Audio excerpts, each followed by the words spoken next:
ఇంతింతై వటుడింతై అన్నట్టుగా మనం మన ధ్యాన సాధనలో అలా ఎదుగుతుంటాం కదా. అయితే మనకు కొన్ని రోజుల తర్వాత ఏంటంటే ఎనర్జీ ఎలా పనిచేస్తుందని తెలుస్తుంది అన్నమాట. ఎనర్జీ ఎలా వస్తుంది, ఎలా వెళ్తుంది, ఎనర్జీ నీకు కనిపించడం, ఫీల్ అవ్వడం ఎప్పుడైతే వస్తుందో అప్పటి నుంచి మన ధ్యాన సాధన మరింత ఎనర్జీని మనము తెలుసుకుంటాం అన్నమాట. ఎలా వస్తుంది, ఎలా పోతుంది తెలుసుకుంటే చాలు, చాలా ఫాస్ట్గా వస్తుంది అప్పటి నుంచి ఇంకా. ఓకేనా? అవన్నీ కూడా మెట్లు అనమాట.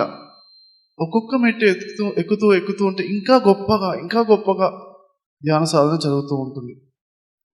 సో ప్రతి ఒక్కరు ప్రతి సంవత్సరము రెగ్యులర్గా ధ్యానం చేస్తుంటే మెట్లు ఎక్కుతున్నట్టు అనమాట. రెగ్యులర్గా ధ్యానం చేయాలి.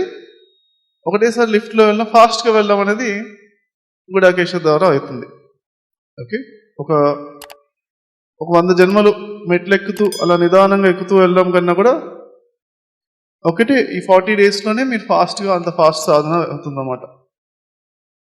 ఎందుకంటే ఆలోచన రహిత స్థితిపై పట్టు రావడం, కోపం జయించడం, భయాన్ని జయించడం, బాధను జయించడం, ఇవన్నీ కూడా ఫాస్టెస్ట్గా మనకు గుడాకేశ సాధనలో చాలామంది ఎక్స్పీరియన్స్ పొందారు.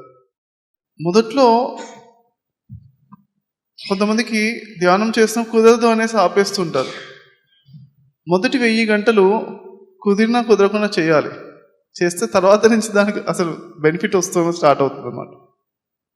ఈ ఫార్ములాని గుర్తుంచుకోవాలన్నమాట. ఎవరికి కొత్త వాళ్ళకి చెప్పినా చెప్పాలి. గ్రాండ్ మాస్టర్ ఫార్ములా ఇది. చెస్ గ్రాండ్ మాస్టర్ చెప్పారు నాకు అమెరికాలో. చెస్ ఆడే కొత్త వాళ్ళకి ఏం చెప్తారంటే 1000 గేమ్లు ఓడుతున్నావా గెలుస్తావా వాడి పక్కన పెట్టేసాయి, ఓడిపోయినా కానీ ఆడుతూనే ఉండు, 1000 గేమ్ తర్వాత గెలవడం గురించి ఆలోచించు అని చెప్పారు అన్నమాట. కొత్త వాళ్ళకి అలా చెప్తారు.